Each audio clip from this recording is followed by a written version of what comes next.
people, Wizkid don shock everybody. Make una come hear matter. As me and now share this video.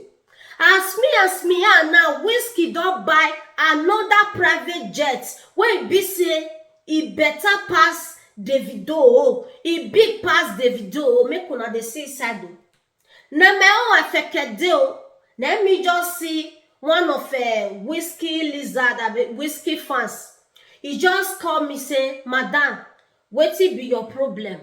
So you never see I say Wizkid don buy another private jet. Make you come out come tell the whole world.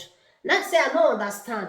Me I know yes say Wizkid buy private jets. Now this year I know say he buy ship. Even ship wey dey inside the water na they say no be Wizkid get am. Which one una call dey? He say no, that as me and now he wan just send me the photo of the Wizkid private jet. Before you know it, now all of the year they make for inside my phone. Now una dey see so. Then they say inside this private jet, no, they look inside though. According to the person, he say not be only private jets, not be Wizkid buy. He still buy this new motor or momo one they see for here. He said now two things now Wizkid buy. Say because if they always they wash me, it be like say na Davido. Now me like pass Wizkid. Now cause who tell you?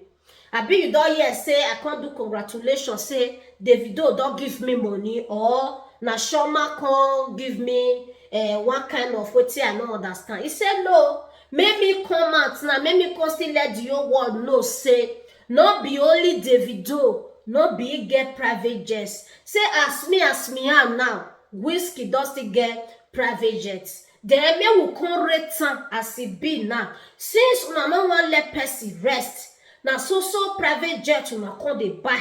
Where it be say children dey street wey no see cloth to wear. Children dey orphanage where it be say hungry wan buy for them. Wetin Zukwani K.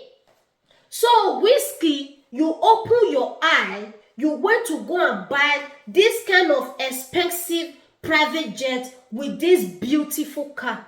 E no head for them, my people.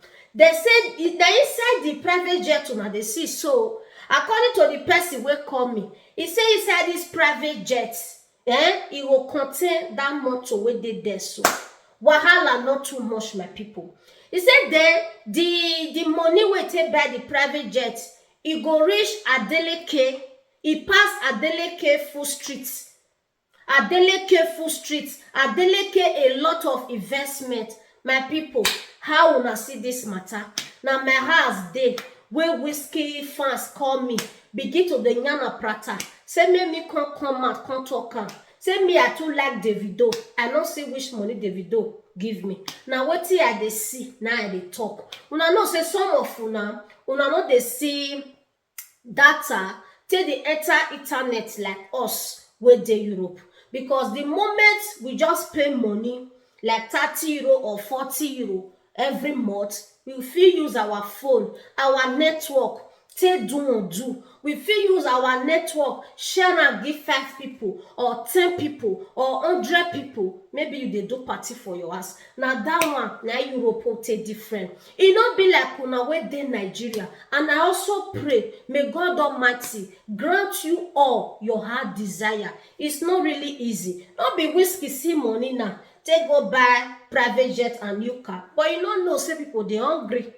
You don't know whether people they hungry. Wahala too much, my people. Make una help me share this video so that make Wizkid fans know say I don't do the message where they send me. Not be the eye where they take they look me. Not be that kind of person I be. I be very quiet and nice person. If now you don't know, now you don't know. Me, I know the kind of person. As me and now, I know who I be. ASAP.